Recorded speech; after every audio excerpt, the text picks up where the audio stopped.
Hello, my name is AddieGraceThespy, and I will be presenting my stage management Thespy. I am from Troop 6855, and we did A Wrinkle in Time by Madeline Linguo, adapted for the stage by Morgan Gold. A Wrinkle in Time is about a girl named Meg who travels through various planets and galaxies with her brother, Charles Wallace, and her friend Calvin to find her father. Charles Wallace gets unfortunately conquered by the black thing, or they call it, and she has to save him and find her father.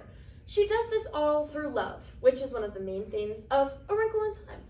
For A Wrinkle in Time, for our show, our director wanted a vision of more of an abstract show, so less bulky set pieces and such. We used more sound cues and light cues to make smooth and seamless transitions, and we also had a Greek chorus, which was our ensemble. This was our rehearsal schedule, which I sent out to techs and actors through the band app. We had a show, closing night, opening night, and we performed for the elementary school during the school day across the street, at our high school. This is our tech list, and this is our cast list. I would like to point out that Calvin had to be replaced. He unfortunately got sick, so we had to have a fill-in, which was one of the many obstacles we had during the show, but we worked through it. Okay, this is organization. So as a stage manager, you are in charge of a lot of things, and these are some of the ways I like to organize when I am stage managing. So I host tech meetings. Every day we have a tech meeting, and it ends at 2:45, every rehearsal. Spreadsheets. We have a prop, mic, costume, any spreadsheet you can name. I have it, and I have it linked on the band app, which brings me to communication. That was one of our many ways of communicating was through the band app. Everybody is on there. It works seamlessly. I can make posts. People can respond. Tell me what needs to be done. It's perfect. Routine. We have a routine. For example, every day at 3 o'clock, mic check ends. 3:15, we are starting Act 1. And if we aren't starting Act 1, we're probably starting Act 2. Costumes. So I had most creative freedom with our costumes. This is our Meg Murray. We were able to be on a seamless budget with costumes. She got her shoes, her pants, and her shirt from home, which is great. And our costume people found this jean jacket for her. It gives her more of an edgy look, the jean jacket, but it also gives her a nerdy look with the hair, the way it's done, and her glasses especially, giving her more of a young look, but not too young. These are our ensemble members. As I mentioned, we had a bit of a Greek chorus. I got this idea from a show we did a while back called Pippin, where everybody in our chorus wore white, and I was like, why don't we do something similar? And they were black. So they are able to transition to the other characters they play by adding additional clothing, which is really easy. And when they're the black thing, they wear the hoods over their heads. This is another example. This is Aunt B. She is also part of our ensemble. As you can see, she has those additional pieces of clothing, the satin green cape, which signifies more of a motherly matron look that is different from the ensemble members, and the horns that shows she is a mythical creature. She is a beast. So that was our way of signifying that, since she is more of a motherly creature with the satin green and a different creature with the horns. This is our light motivation sheet. So I will give one example. I had creative freedom with what lights we will be doing. For example, at the beginning of the scene, Meg is in thunderous and light, and we had to adjust. And we had it as purple, but then we changed it to more of a all black and have a spotlight on Meg, which worked out better because it made a difference, because they were too similar from when it was the black thing, the lighting of when the black thing is conquering Charles Wallace. We didn't want to make it seem like that, so we had to adjust and change. Another example is the Murray home had more vibrant lighting, which shows happiness and comfort.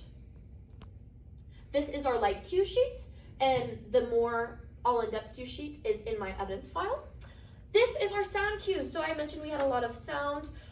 We used it for transitions, we used it for entrances, Mrs. What's It, Mrs. Who, Mrs. Which all had different entrances, and on certain words. There is a certain moment where Miss What's It, she says, wrinkle in time, and there's a certain sound cue that goes with the wrinkling that foreshadows they will be wrinkling, traveling into time later throughout the play. This is our cue sheet, most of it.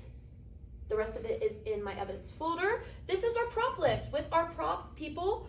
We had 2 freshmen. Our senior could not make it to most rehearsals, so working with them was very interesting. I had to really walk through and communicate what even a prop table is, just to give you an example. Another example is we had a staff, and we were going to use staff for this haunted house scene where Meg is going into a haunted house. Well, we didn't have any staffs, so we had to improvise, and instead of using staffs, we decided to use candles instead, which worked a lot better, giving it more of a haunted, mythical look to it. Set pieces. This shows who moves what set pieces. I mentioned before, we didn't have a lot of set pieces, but I just wanted to put that out there.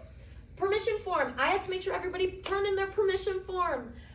Every signature signed and all information at the bottom so we could perform the show for the elementary school.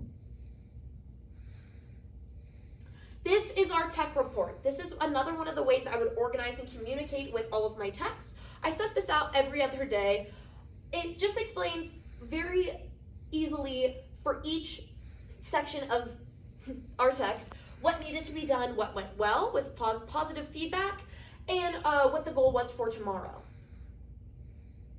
So these are the ways I demonstrated leadership. So number 1 I would like to look at is our elementary school cuts. So for the elementary school, when we performed, we had to cut the show. So it was my job to make sure that all techs, all actors knew what the cuts were and that we could run through the cuts. We had very little time to run through the cuts, but we ended up doing it seamlessly and perfectly, and it worked really well. And I had to make sure everybody was there. People missing, we had a ton of grips missing. So the grip and set piece and who would put on what was changed a lot throughout this process, but we were able to adjust and move through that and substitute people in. Another thing is adjustments with light and sound. Light and sound, we had 2 seniors who were working with our light and sound, and they were very helpful with changing the lights and giving in their feedback as well as what sound cues should be put in, and were very easy to work with. But adjusting that, like I said, with the lights being purple, too similar to the other scene. Another one was changing in cast. We had somebody get sick. Auditions. Our director is doing auditions for another show at the same time as rehearsals. So that means I had to run rehearsals all by myself. So I was in charge of making sure everybody was there, taking attendance, taking notes for our cast and our crew, and telling them what needed to be worked. I reworked a couple scenes, and therefore and so on. Also, we had a lot of young and new people. A lot of young and new people did the show, especially with the props and the costumes. They were freshmen and they didn't really know what was going on, so we had to communicate and work through that together. These are some of my script experts. Here are some more. Thank you so much.